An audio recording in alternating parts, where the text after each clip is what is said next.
Okay, Dollarama. Looks like a rebirth of growth here. Really, really nice turn here in the results, and you just can't deny it. Although I'm actually recommending it not for the rebirth of growth, although it's nice. I'm recommending it for its sustainability, and you'll see what I mean. Let's jump right into the model, which is always the best way to go in my opinion. Okay, so first of all, you see a great track record, no question about it. High rates of return. Now, because it's off the chart, our scaling stops at 30. We want every company to kind of be visually comparable, so we kind of clip our scale there at 30. You really need to look at these numbers above here. And you go back to 2012 is what we're displaying here. 34.92, or 34.9, let's just stick with one decimal. 36.6, 37.1, 35, 39, 42, 46. So nice improvement in return on invested capital.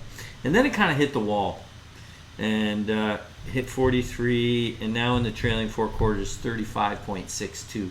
Now, obviously, a lot of companies would kill to have a 35.62% return on invested capital, but what's built into the stock, you gotta gauge that. That's really important as well. You can't just say, hey, this is the best one, especially when it's rolling over and going down.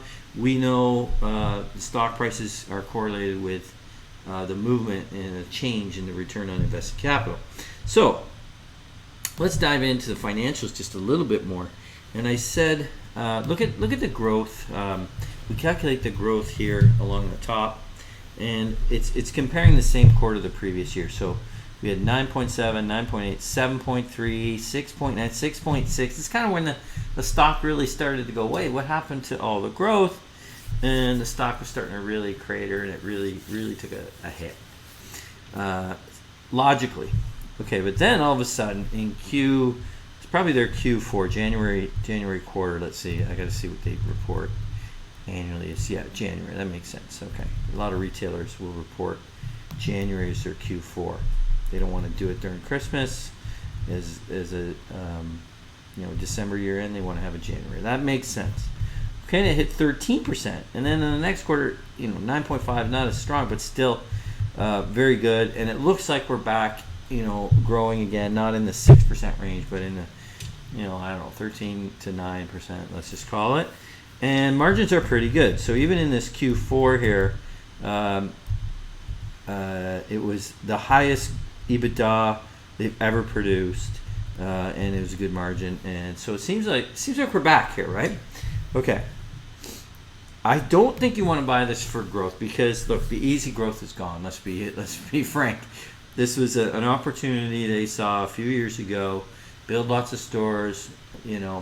I think they're going to continue to build stores. There's no question about it. I see them still popping up, but it really is sustainability. They're really, really cash machines, these stores. And as you see in our model, we're actually fading the 5-year down from 37 down to 34, and then a severe fade, and we're still getting a $56 value, trading at 46. So let's assume for a moment the growth is not there, but they can keep churning out these good returns. Let's just do some sensitivity on the fade. I like to use some way stations, I call them. So it's at 10% fade down to 6. So a more liberal way would be only fade at 8%, and then in the long run earn 8% instead of 6. And lo and behold, you get like an $81 value. To me, this is more the reason you would buy this than the growth. If we can keep the growth even at, 7% every quarter compared to its same quarter, because obviously the Q4 is going to be bigger, man, oh man, this stock is worth a lot more. It just is.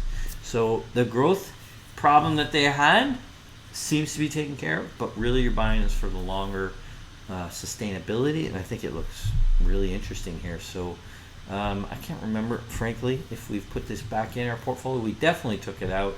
We did great on this thing.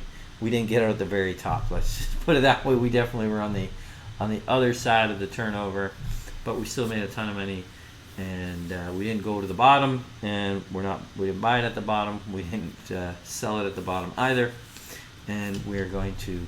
Looks like we're going to make another move. If we did take a move, I can't remember. We took a little nibble, so I don't even think it's really material. But I can see us taking a material position in our next report, which comes out end of the month. It looks good. There you go. Dollarama. Ticker is DOL on Toronto.